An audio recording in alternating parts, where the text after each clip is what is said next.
रहता है unit, but actual में उसमें क्या होता है, एटमॉस्फेरिक प्रेशर रहता है, तो उसको निकालना ज़रूरी होता है, क्योंकि अगर आप उसको वैक्यूम नहीं करेंगे, उस मॉइस्चर स्केल है, तो आपने हमेशा जो गैस चार्जिंग करनी है वो तोल करके ही करनी है।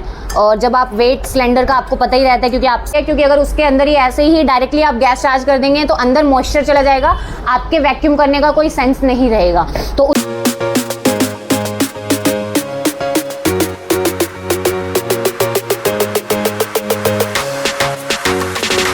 Hello friends, welcome to our YouTube channel. मैं आशिया, आरएससी ट्रेनर। आज की वीडियो में आपको सीखने को मिलेगा कि किस तरीके से एक इन्वर्टर स्प्लिट एसी के अंदर गैस चार्जिंग की जाती है। गैस चार्जिंग को करने से पहले हमेशा आपको अपने सिस्टम को वैक्यूम ज़रूर करना है, क्योंकि जब आपने एसी को इंस्टॉल कर दिया है तो उसके अंदर एयर रहती है, आपकी नज़र में वो खाली रहता है यूनिट, बट एक्चुअल में उसमें क्या होता है, एटमॉस्फेरिक प्रेशर रहता है, तो उसको निकालना ज़रूरी होता है, क्योंकि अगर आप उसको वैक्यूम नहीं करेंगे, उस मॉइस्चर को नहीं निकालेंगे, तो वह आगे चल करके क्या है, सिस्टम के अंदर चॉकिंग कर सकता है। तो जिसके लिए हमें क्या लेना है, एक वैक्यूम पंप लेना है। आप सिंगल स्टेज लेते हैं तो भी कोई दिक्कत नहीं है नॉर्मल डोमेस्टिक लेवल पे, बट अगर आपके पास डुअल स्टेज वैक्यूम पंप है तो वो ज़्यादा बेटर होता है, बहुत ही कम टाइम में वैक्यूम कर देता है। वैक्यूम करना कितनी देर है उसको समझ लेते हैं सबसे पहले। तो वैक्यूम जितना ज़्यादा देर करेंगे आप अपने यूनिट में, उतना ज़्यादा बेटर होता है, बट अगर आपके पास टाइम नहीं है तो एटलीस्ट अपने यूनिट को हाफ एन आवर तो वैक्यूम करना ही करना है।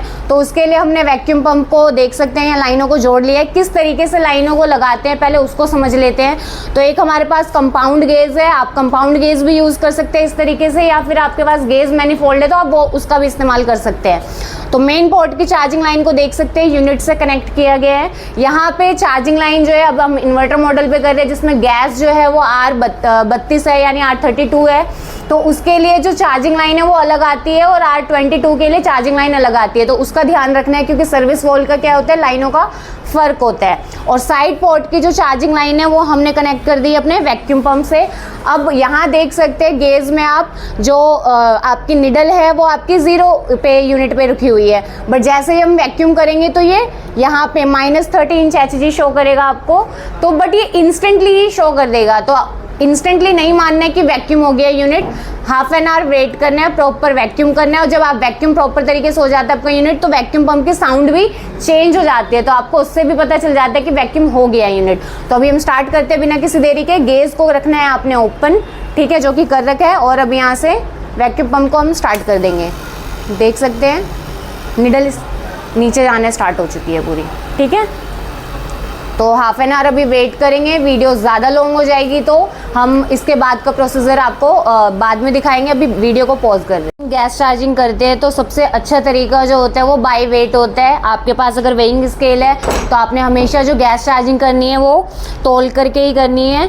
और जब आप वेट सिलेंडर का आपको पता ही रहता है, क्योंकि आप सिलेंडर ले करके ऑलरेडी रखते हैं, तो उसमें उसको माइनस कर लेंगे, डिटेक्ट कर लेंगे कि जितने आपके यूनिट के अंदर गैस जानी है।